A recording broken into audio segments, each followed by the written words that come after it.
Secret romance with a teen killer. The horrific murder of Trinity Bostic. Her phone lit up one last time. A message sent. A message she would never read back. And somewhere across town, a boy who claimed to love her was already deciding that if he could not have her, nobody would. Trinity Bostic never saw it coming. Not really. She was young, full of dreams, full of laughter.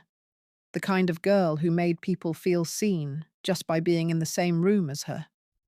She had her whole life stretched out in front of her like a road that went on forever.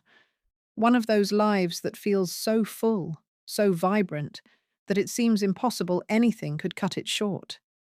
But love, or what she believed was love, had quietly become the most dangerous place she had ever stood. It had slowly, deliberately, become a trap. And by the time the sun rose the morning after it all ended, Trinity was gone. Her killer was not some faceless stranger lurking in the shadows of a parking lot or a dark street. He was the boy she had chosen, the boy she had trusted with pieces of herself she had never shown anyone else, the boy she had kissed and confided in and defended when people around her expressed doubt. He was a teenager, and he was a murderer. And the story of what happened between them, the secret love, the hidden warning signs, the final terrifying night, is one that needs to be told with the full weight of truth it deserves. This is the story of Trinity Bostic, her life, her love, her loss, and the chilling, unforgiving truth about the person who decided her existence was his to take. Trinity was not just a victim. Before she became a headline, before her name was spoken in courtrooms and whispered in hallways and searched across the internet, she was a girl, a real, breathing, laughing, dreaming, fully alive girl. And that is where this story has to begin, not with the crime, but with the person. Because Trinity deserves that. She deserves to be known as more than the way her story ended. People who knew Trinity described her in the same way every single time. Warm. That was the word that came up again and again, no matter who was speaking. Warm. Not in a vague, generic way. In a specific, observable way.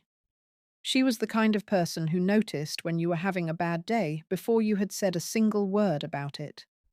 The kind of person who remembered what you had told her 3 weeks ago and followed up. Genuinely followed up, because she had actually been thinking about it. The kind of person who laughed loudly and without apology and made the people around her feel like their own laughter was welcome and safe. She had a gift for making people feel like they mattered, not the performative version of caring that people sometimes display in public. Real, consistent, quiet caring that showed up in small moments. A text out of nowhere to check in. Staying on the phone longer than she needed to because she could tell you were not ready to hang up. Showing up. That was Trinity. She showed up for people. And in a world where that quality is rarer than it should be, it made her irreplaceable to the people lucky enough to have her in their lives. Trinity had plans. She talked about her future the way young people do when they still believe the world is a place that opens up rather than closes down. Because for her, it was. She was building something. She had interests, ambitions, the particular kind of energy that comes from a young person who has not yet had the world convince them to settle for less than what they imagined. She was, by every account, someone in the process of becoming. And the tragedy of her death is inseparable from that, from everything that becoming would have meant, everything it would have created, every person who would have been touched by the life she was actively living. She also protected certain parts of that life carefully, kept some things close to her chest, not because she was secretive by nature, but because she was thoughtful, because she understood that not everyone would see what she saw. And sometimes it is easier to hold something precious quietly than to let other people's doubts color it. One of those things was him. The relationship had started quietly, the way these things often do. There was nothing dramatic about the beginning, no obvious signs that would have stopped anyone in their tracks, no visible red flags waving violently in plain sight. He was charming. He knew, with a precision that would later feel calculated rather than natural, how to present himself. Around the right people, he was funny, engaging. He had a way of making you feel like you were the most interesting person in the room when he was paying attention to you. It was magnetic. And Trinity, like many people before her and many people since, was drawn to it. But they kept it secret. Whether it was pressure from him to keep things private, concern about family disapproval, and awareness on Trinity's part that the people who loved her might ask uncomfortable questions, or simply the particular thrill that secrecy can give to a young relationship, the sense of having something that belongs only to the two of you. The relationship stayed hidden. Trinity did not post about him. She did not bring him into her world in the ordinary, visible way. Their relationship lived in parallel to her public life, in late-night messages, in meetups that happened away from curious eyes, in a private language that existed between them alone. And that secrecy, as isolating and well-intentioned as it might have seemed at the time, would prove to be one of the most dangerous elements of everything that followed. Because when a relationship lives in the dark, the people who love you cannot see into it. They cannot reach in. They cannot ask the questions that might have changed the trajectory. The darkness that was growing inside that relationship had nowhere to go, and no one position to interrupt it. If the beginning of their relationship felt like something worth protecting, the middle told a very different story, one that Trinity was living through before she had the words or the distance to fully name it. The people closest to her noticed changes, even when they could not identify the source. She seemed more guarded than she used to be, more careful with what she said. There were moments where the warmth that had always been the defining thing about her would flicker, like a candle in a draught, and people who loved her would feel it without quite knowing why. What Trinity was experiencing had a name, even if no one around her was calling it that yet. Coercive control. It does not always look the way people expect. It does not arrive with a bruise or a broken bone. Not at first. It arrives with words, with looks, with questions that are technically questions, but function as accusations. With the slow, methodical process of making someone believe that their value is conditional and their choices are not entirely their own. He was jealous, the kind of jealousy that reveals itself not as love, but as ownership. Intensely, irrationally jealous in the way that young people sometimes mistake for passion when they are still learning the difference between someone who loves you and someone who needs to possess you. He monitored her. Who had she been with? Why had it taken her 12 minutes to respond to a message? Why was she laughing at something someone else said? The questions were relentless. Each one was a small stone placed on top of her. And over weeks and months, the weight of those stones became something she had to consciously carry everywhere she went. He isolated her. Not all at once. That would have been too visible, too obvious, too easy to name and resist. It happened gradually, the way erosion happens, so slowly that you do not notice how much has disappeared until you look back and realize the landscape has completely changed. Friends sensed the distance growing. Family noticed she was less present than she used to be. And Trinity, caught inside the specific cycle that coercive relationships create, where leaving feels more dangerous than staying, where your own sense of reality has been so carefully managed that you are no longer entirely sure what is normal, found herself defending him even as pieces of herself continued to erode. Experts who study intimate partner violence and coercive control describe the pattern with heartbreaking consistency. It begins with love bombing, the overwhelming, intoxicating attention that makes a person feel chosen, special, irreplaceable. Then comes the slow withdrawal of that attention, deployed strategically as punishment. Then its return, just enough, just warm enough, to make you stay. It is a cycle that creates dependency in the way that any system of intermittent reward and punishment creates dependency. It is, in the clinical sense, conditioning, and it works. It works on intelligent people, on strong people, on warm and loving people like Trinity, who are not naive, but are human, who want to believe that the good version of someone is the real version. Trinity began to see it, slowly, painfully, the way you begin to see something that has been there all along once your eyes finally adjust to the light. She started creating distance. She pulled back. She did the thing that takes enormous courage, the thing that many people in situations like hers take years, sometimes decades, to do. She decided she was going to leave. It was that decision, that brave, absolutely correct decision, that set in motion the final chapter. If anything in this story feels close to something you are living or have lived, please stay with us. Because what happens next, and what we know about the psychology behind it, matters. It could matter more than you realize. And if you have not yet, subscribe to this channel. We tell these stories because they deserve to be told, and because the people watching deserve to understand the world they are navigating. The details of what happened on the night Trinity Bostic was killed are the kind of details that settle into you and do not leave. Not because of spectacle, but because of what they reveal about the person who chose to do what he did. Trinity's death was not a single explosive moment of blind rage.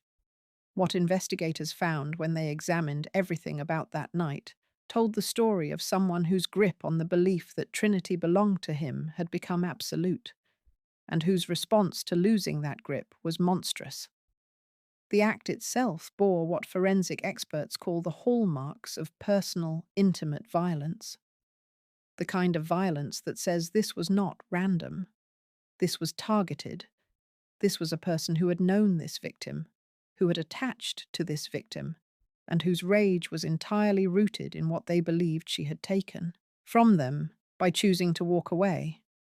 The overkill, the nature and extent of what was done to Trinity, spoke of someone who was not simply trying to end a life. They were trying to obliterate the fact that she had dared to exist outside of their control. That is the psychology of what happened that night. As clinical and cold as that framing feels against the reality of what Trinity and her family experienced. A young woman was brutally murdered by a teenage boy who could not tolerate her freedom. Trinity's family received the call no family should ever receive. She was gone. The girl who lit up rooms and checked in on people and laughed without apology and was in the middle of building something. She was gone. And the person who had killed her was someone who had stood in the space that should have been safe. Someone she had trusted. The grief that follows a murder is unlike any other kind of grief. It is not clean. It carries weight that ordinary grief does not. The weight of questions without answers, rage without a safe container, the unbearable knowledge that the ending was preventable. Trinity's family carried all of that into the days and weeks after her death. They carry it still. Law enforcement moved with urgency.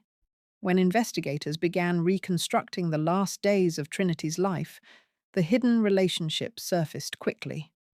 Digital footprints told the story that had been kept off the public stage, the volume of messages, the tone of escalating desperation on his part as she pulled away, the explicit threats that some of those messages contained. Evidence that, read in full, painted a picture of a person who had been telegraphing what he was capable of, even as those who might have intervened had no visibility into the conversation.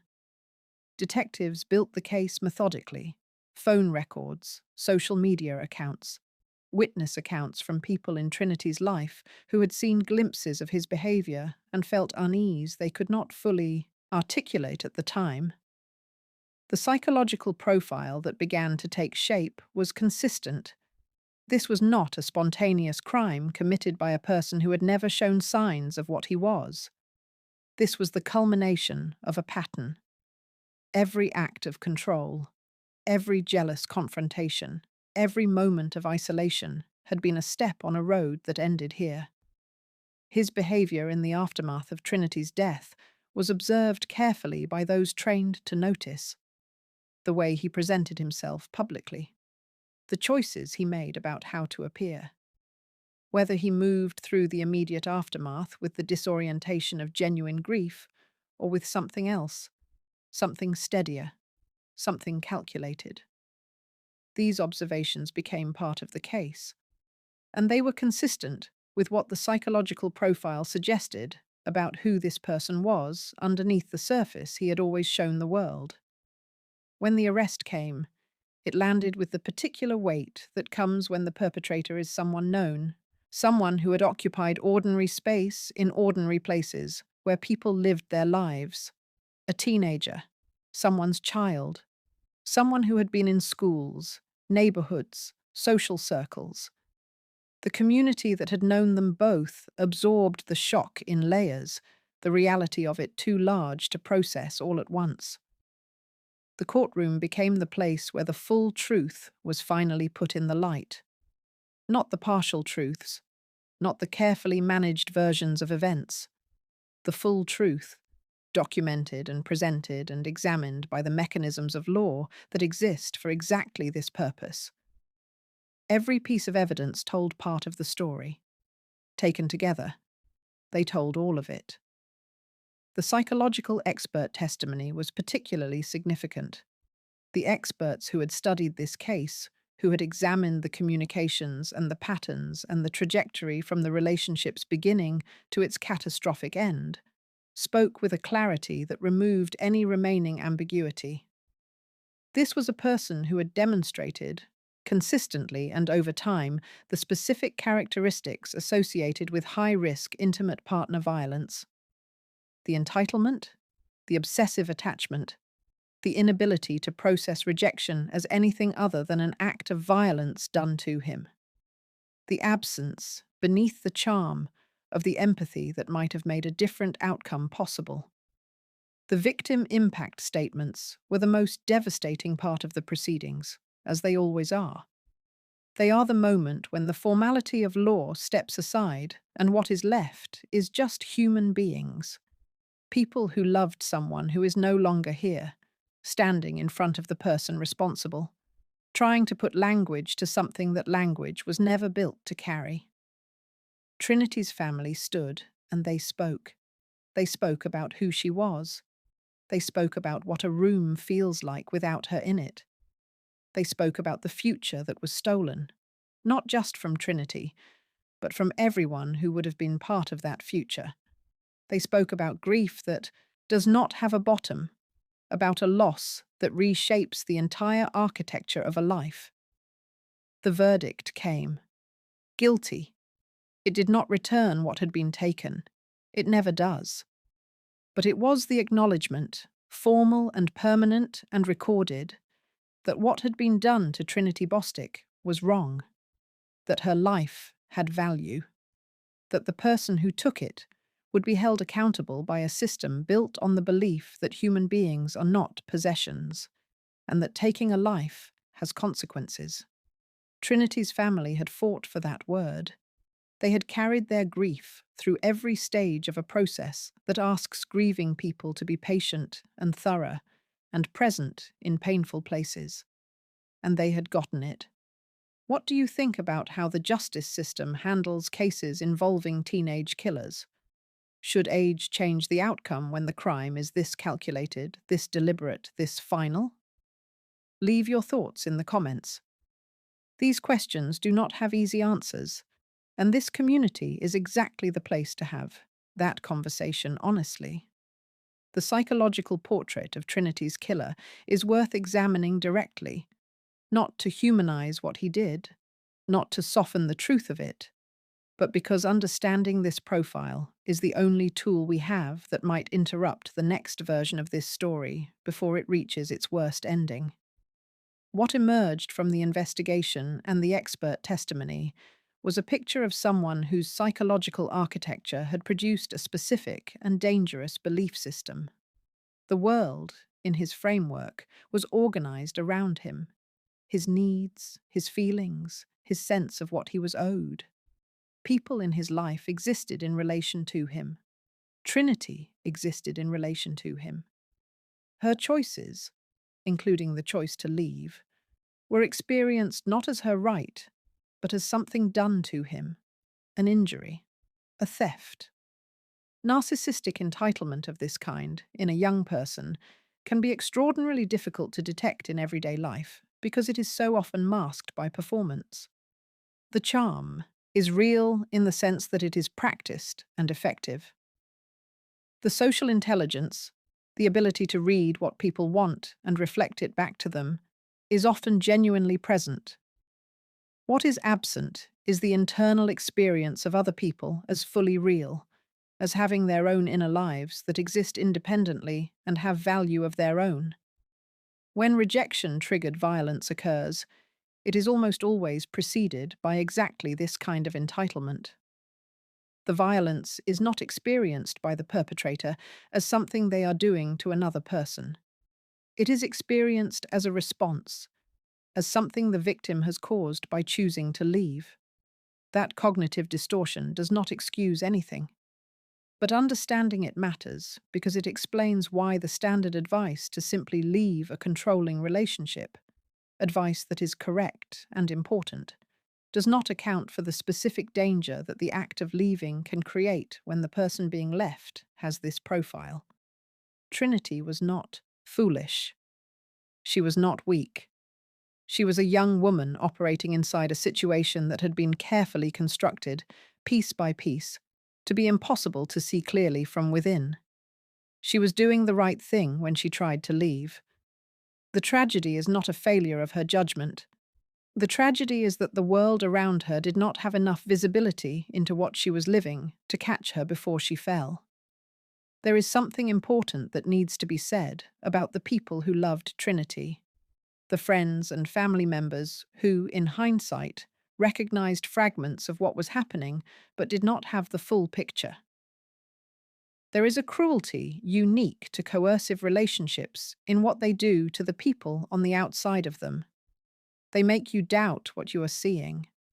They make you wonder if you are being unfair, if you are projecting, if your instincts are colored by protectiveness rather than perception.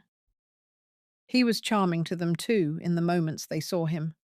And Trinity, in the way that people inside these relationships almost always do, smoothed over the rough edges when she spoke about him. She managed their concern. She protected him even as he was dismantling her. And so the people who would have moved mountains to keep her safe were kept just far enough outside to be unable to act in time. That is one of the most important things to understand about coercive control in intimate relationships. It does not only harm the person directly inside it, it creates a cordon. It engineers isolation, not just from the victim's perspective, but from the perspective of everyone who loves them. It turns love into helplessness. And in Trinity's case, that helplessness became grief. Trinity Bostic deserved to grow old. She deserved to see her plans become real, her dreams become life, the ordinary and extraordinary moments that are the actual substance of being alive. She deserved decades of mornings and summers and the particular joy of watching the people you love be happy. She was taken from this world by someone who believed that his pain at losing control over her was more important than her existence. That specific belief, that a person who loves you has the right to destroy you for choosing yourself, is what made a teenager into a killer. But Trinity is not remembered only in the context of how she died. She lives in the memory of everyone she made feel seen. She lives in the warmth she left behind, in the grief of people who still reach for the phone to call her before remembering. She lives in the fight her family has carried forward to make sure her name stands for something, not just as warning, but as testimony that she was here, and she was loved, and the world was richer for it. Grief like theirs does not have a finish line.